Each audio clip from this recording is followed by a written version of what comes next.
con la última exposición del día de hoy.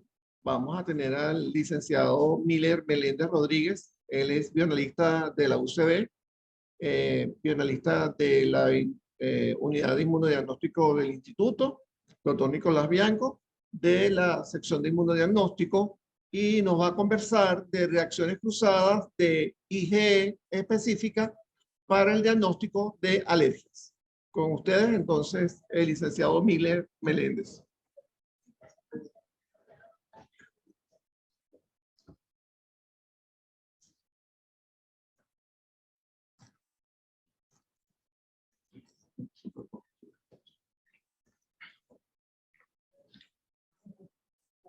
¿Listo? ¿Bien? ¿Sí? Buenas tardes. Muchas gracias al comité organizativo por esta invitación. El día de hoy le vamos a hablar de las reacciones cruzadas en el panel de IgE específica para el diagnóstico de las alergias.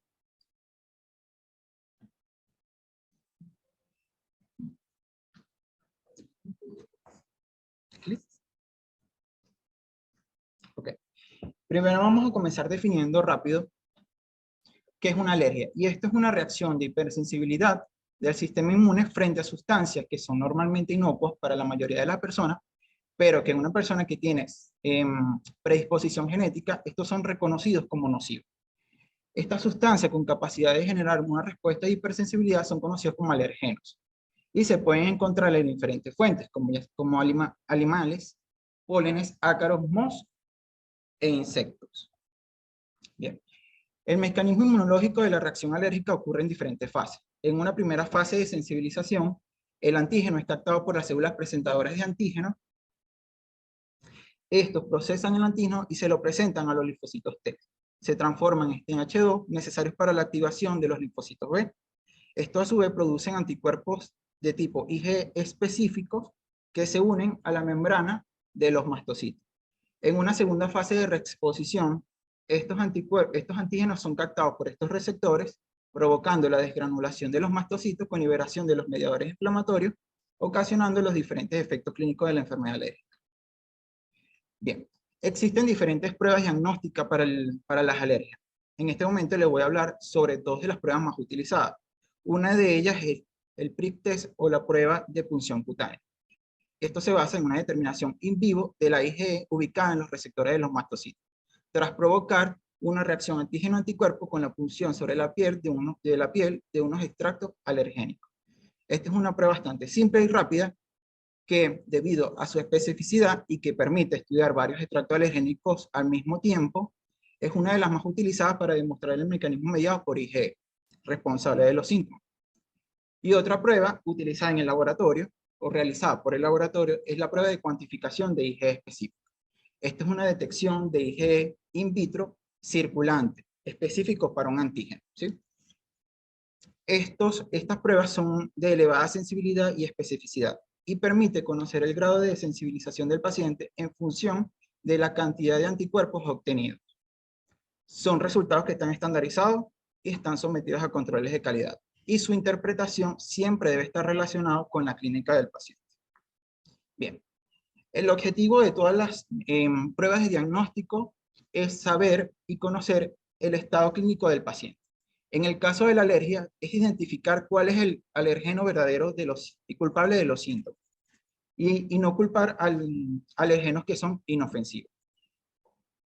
El principio de la determinación o del diagnóstico de alergia basado en la cuantificación de IgE indica que la presencia de un anticuerpo de IgE indica el estado alérgico del paciente. Sin embargo, esto ha sufrido modificaciones en los últimos años, debido a que con frecuencia resultados positivos de laboratorio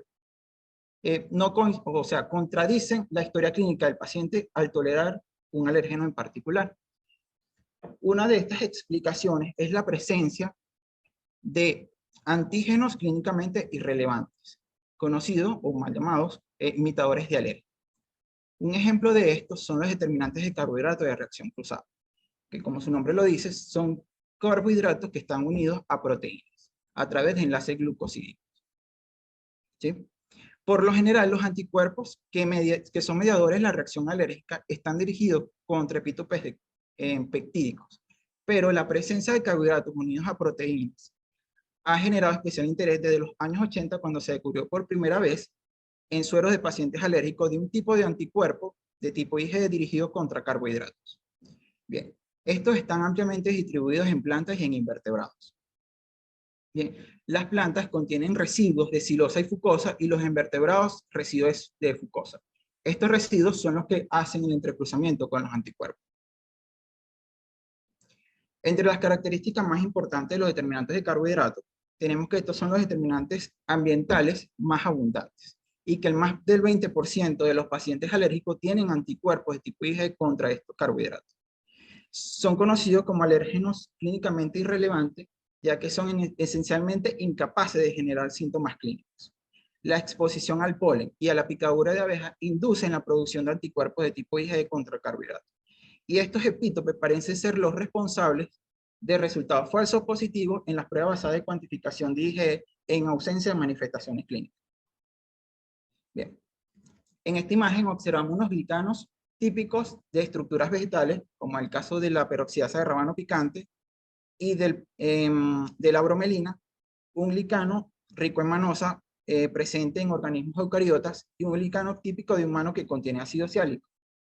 A pesar de que la estructura general de estos glicanos son bastante similares, existen rasgos característicos de los carbohidratos que se diferencian de los humanos. Uno de ellos es que poseen modificaciones no humanas, y es la presencia de un glicano, como es el caso de la silosa, que está presente en los glicanos vegetales, pero no está presente en los glicanos humanos. Otro es que poseen un patrón de glicosilación aberrante con respecto a los glicanos humanos. La fucosa, que es un glicano que está presente tanto en humanos como en vegetales, en los humanos está unido en la posición 6 de la primera N-acetilglucosamina, y en los vegetales está unido en una posición distinta, en la posición 3. Existen diferentes o posibles razones de la insignificancia clínica de estos anticuerpos contra CCD. Una de ellas es que los alérgenos deben ser al menos divalentes. Esto tiene que ver con que los receptores ubicados en la superficie de mastocitos se unen a alérgenos que son divalentes. En el caso de las glicoproteínas, esto significa que deben poseer al menos un epítope peptídico como determinante antigénico y un epítope de CCD. O también puede existir el caso que sí reconozcan dos epítopes de glicano, pero estos deben poseer estructuras que faciliten la unión del anticuerpo a él. Debido a la alta variabilidad estructural de las glicoproteínas de vegetales, esta unión es difícil de conseguir. Por lo tanto, muchas de las glicoproteínas de vegetales son incapaces de generar la desgranulación de los mastocitos con la liberación de los mediadores inflamatorios. A pesar de que en las pruebas de detección in vitro, ya que estos son uniones monovalentes, sí suelen dar resultados falsos positivos. En esta imagen observamos algunos casos en los que es imposible un entrecruzamiento. En el caso de que exista un solo glicano, que existan dos glicanos, pero uno de ellos impide la unión del anticuerpo por la presencia de residuos de N-acetilglucosaminas terminales, o la presencia también de un N-glicano que impide la unión del anticuerpo por la presencia de manosas. Y de este lado tenemos algunos posibles casos de entrecruzamiento, siempre y cuando existan o se cumplan las condiciones espaciales que permitan la unión del anticuerpo. El primero es la presencia de dos epítopes peptídicos, un epítope de peptídico y uno de CCD, y dos epítopes de CCD. Otra explicación es que las concentraciones de glicoproteínas necesarias para generar la desgranulación o liberación de histamina deben ser relativamente altas. Y una tercera hipótesis tiene que ver con la terapia inmunológica incidental o natural. Esto se basa en resultados preliminares en donde en muestras de pacientes se encontró niveles de anticuerpos de tipo IgG4 bloqueadores con la suficiente afinidad para interceptar la unión de los anticuerpos específicos.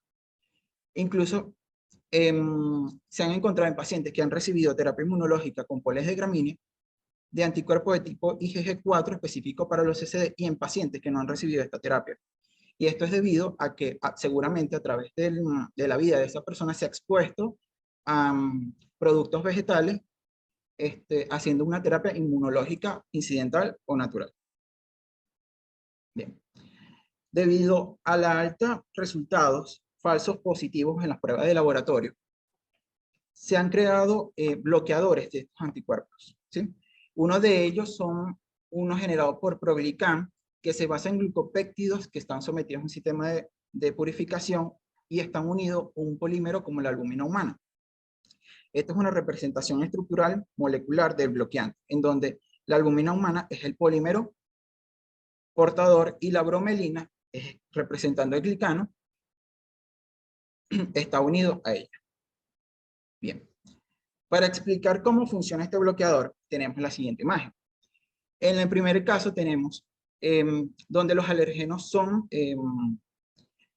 proteínas sin glicopéptidos, ¿sí? En donde los anticuerpos del paciente se unen de manera específica, generando resultados verdaderos positivos.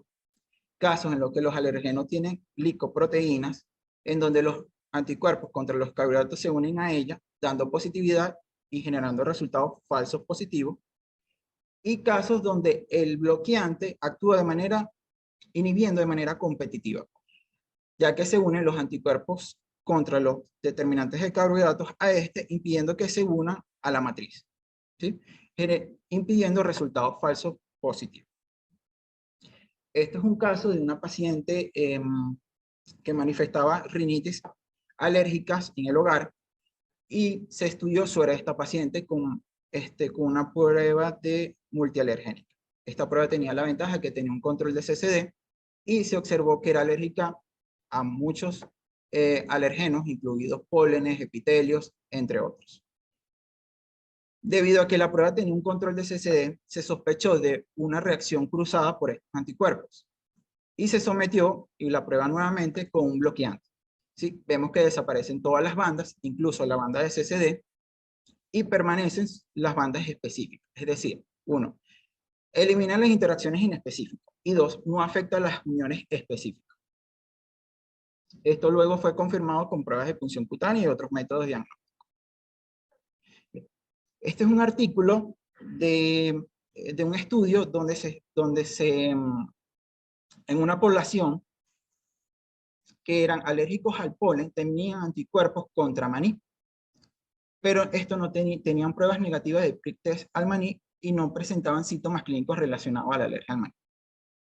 El objetivo principal de este estudio fue estudiar la actividad biológica de los anticuerpos IgE dirigidos contra los CCD. Para esto se estudiaron 32 sueros de pacientes con niveles de IgE antimaní para detectar la presencia de anticuerpos contra CCD. Se usaron 4 pacientes controles que eran alérgicos al maní y 11 de estos 32 pacientes se hizo prueba con bloqueantes. Se hizo estudios de liberación de histaminas de basófilo y pruebas de fusión intracrustal. En los resultados se obtuvo que en 29 de los 32 pacientes tenían anticuerpos contra los CCD, que hubo una inhibición casi completa de los 11 pacientes con los que se usó el bloqueante, y hubo una inhibición parcial del grupo control, es decir, uno de los 4 pacientes hubo una inhibición parcial. En las pruebas de liberación de histamina de basófilo y las pruebas de punción cutánea, hubo reactividad solo a altas concentraciones del extracto de maní, concluyendo así que los IgE de reacción cruzada dirigidos contra los carbohidratos tienen una actividad biológica deficiente, generando resultados falsos y positivos sin importancia clínica aparente. Bien, estos son algunos de los casos estudiados en el instituto de una prueba multialergénica de la casa comercial Polycheck, en donde, en este caso, se estudió un panel de inhalantes Venezuela, donde se obtuvo alta reactividad en el control de CCD y una polisensibilización. Bien, en este segundo caso es el mismo paciente, pero en presencia de bloqueante. Hubo una disminución considerable de la banda de CCD y del resto de los alérgenos. Otro caso satisfactorio del uso de bloqueantes fue otro paciente que en la muestra pura hubo alta reactividad de los CCD y una polisensibilización, mezcla de nueces, cítricos, maíz, arroz, harina de trigo, entre otros. Y con la utilización de bloqueante, hubo una disminución considerable del efecto de los anticuerpos contra los determinantes de carbohidratos. Pero esto no se aplicaba a todos los pacientes. Esto es un caso de resultados no deseados al utilizar el bloqueante. Una muestra pura utilizando un panel de alimentos Venezuela. Se utilizó, vemos, alta reactividad de los CCD y una polisensibilización. pero al utilizar el bloqueante vemos que el CCD no se elimina por completo y hay múltiples sensibilizaciones. Bien. Aquí me detengo un poco para entrar en detalle. Estos casos fueron parte de un informe que se le presentó a la casa comercial matriz que suministraba el bloqueante y las pruebas de multialergénicas, y ellos sugirieron no utilizar el bloqueante hasta tanto no tener una data de cómo reaccionaban los pacientes o cuál era la reactividad de los pacientes de la población venezolana contra los CCD, ya que la bromelina, que es parte del bloqueante utilizado, ¿sí? es uno de los alergenos principales de la piña. Y no, en el panel de alimentos no está incluida la piña. Entonces ellos sugirieron en un futuro añadir en el panel de alimentos Venezuela una banda para piña y conocer la reactividad de los pacientes hacia este alergeno, que puedan estar interfiriendo en esta reacción. Bien, como conclusiones, tenemos que debido a que los carbohidratos están presentes tanto en plantas y en insectos, la exposición a ellos, ya sea por picaduras, por pólenes, pueden inducir la producción de anticuerpos. Estos CCD nos generan síntomas clínicos relevantes y pueden generar falsos positivos en las pruebas de cuantificación de IgE. La eliminación de los anticuerpos dirigidos contra los CCD por inhibición conduce a una reducción de los resultados falsos positivos en las pruebas in vitro, sin disminuir las sensibilizaciones relevantes. Y bien, importante correlacionar las pruebas positivas de cuantificación de IgE con altos CCD positivos y múltiples sensibilizaciones con la clínica del paciente y con resultados de PRIC u otros métodos de diagnóstico. Estas son las referencias bibliográficas utilizadas. Muchas gracias por su atención.